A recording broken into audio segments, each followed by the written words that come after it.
अस्सलाम वालेकुम to all dear student.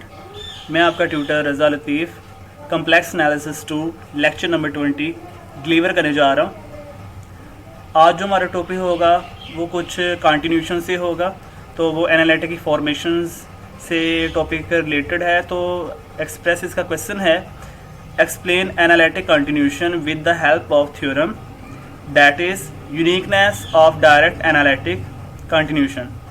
आपने एनालिटिक कंटिन्यूशन को डिफाइन करना है और इससे रेलेवेंट एक थ्योरम है जिसमें यूनिकनेस की बात आप वेरीफाई करवाओगे और यूनिकनेस होगा डायरेक्ट एनालिटिक कंटिन्यूशन की फॉर्मेशन के अंदर। ठीक है, तो फर्स्ट ऑफ ऑल हम चलते हैं आरडीएस स्टूडेंट्स एनालिटिक कंटिन्यूशन की डेफिनेशन की तरफ, जो कि डायरेक्ट फॉर्मेशन में होगी। तो इसमें कुछ इस सेंस में है कि आपके पास ना कुछ डोमेन के रीजन्स होते हैं। ये डोमेन D1 एक रीजन है और डोमेन D2 रीजन है।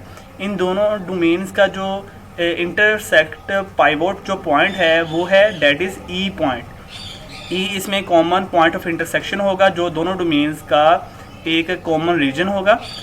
ठीक है, डोमेन D1 जो है वो फंक्शन f1 ऑफ z पे लाई कर रहा है और D2 जो है फंक्शन f2 ऑफ z पे लाई कर रहा है। तो इसी को एक्सप्रेस किया हुआ है, let f1 of z be analytic in a domain D1 and suppose that we can find a function f2 of z which is analytic in domain D2।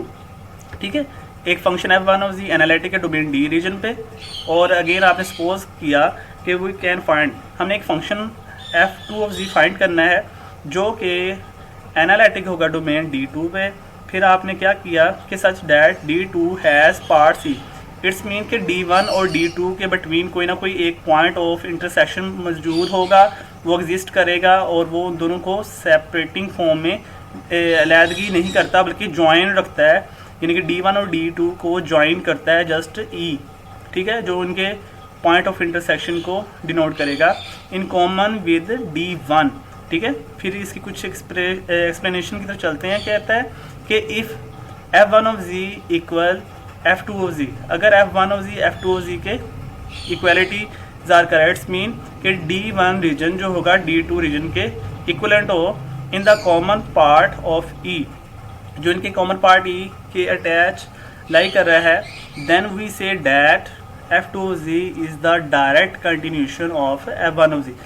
अगर ये दोनों आपस में इक्वल होते हैं with respect to E, it's mean उनके domain जो दोनों की सेपरेट डोमेन है उनके पॉइंट ऑफ इंटरसेक्शन E के, तो फिर f2 ऑफ z जो होगा वो डायरेक्ट कंटिन्यूशन मस्टली अटेन करेगा जो कि f1 ऑफ z के ऊपर पार्टिसिपेट होता है with respect to from D2 into D1। ठीक है, नेक्स्ट चलते हैं इसके थ्योरम की तरफ। तो uniqueness of direct analytic continuation, ये इसके थ्योरम का नेम होगा। तो उसके बाद इसकी आ जाती है स्टेटमेंट। तो there can not be different direct analytic continuation of a function f of z। कहता है कि कोई भी ऐसा direct analytic continuation function f of z का नहीं होगा जो डिफरेंट है।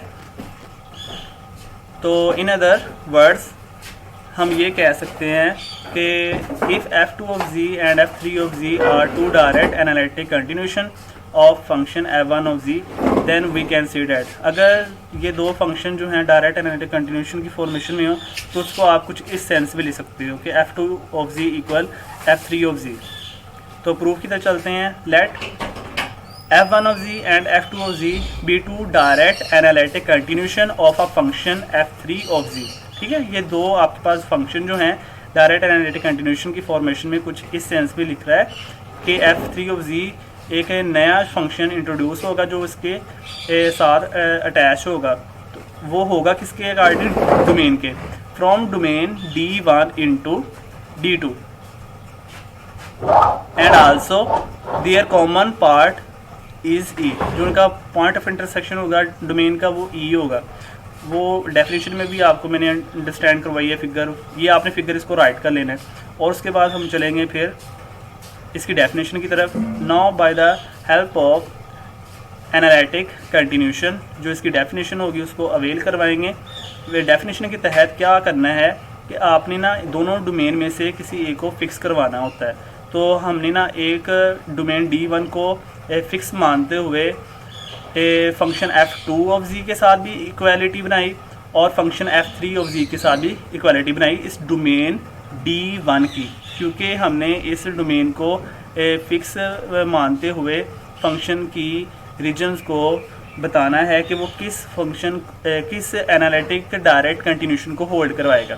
तो ये एक्सप्रेशन है। आपने f1 ऑफ z को फिक्स मानते हुए इसको f2 ऑफ z के इक्वल भी किया और f1 ऑफ z को फिक्स मानते हुए f3 ऑफ z के इक्वल भी किया। ठीक है, तो ये हमारे पास दो एक्सप्रेशन बन जाएगा, क्वेश्चन 1 एंड 2।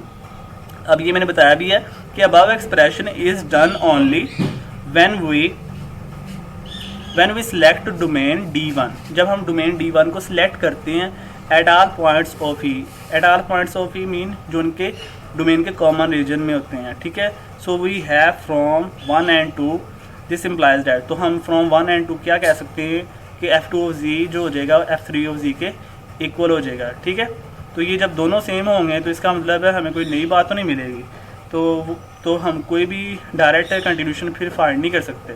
ठीक है, hence we conclude that there can not be different direct analytic continuation of function f of z, so we required uniqueness theorem is completely verified। ठीक है, ये आज का टॉपिक जो था ना वो इतना लेंथी नहीं था, इजी था। आप होपफुली सभी स्टूडेंट इजीली अंडरस्टैंड कर लेंगे। ठीक है, कोई भी मसला बने तो आप मुझसे डिस्कस कर सकते हैं। तो आप अपनी असाइनमेंट्स और अपना असाइनमेंट का कम्प्लीटली वर्क करें, एफर्ट करें। ठीक है, ख्याल रखिएगा डियर स्टूडेंट्स, दुआ में याद रखना। अल्लाह हाफिज़ एंड स्टे ब्लेस्ड।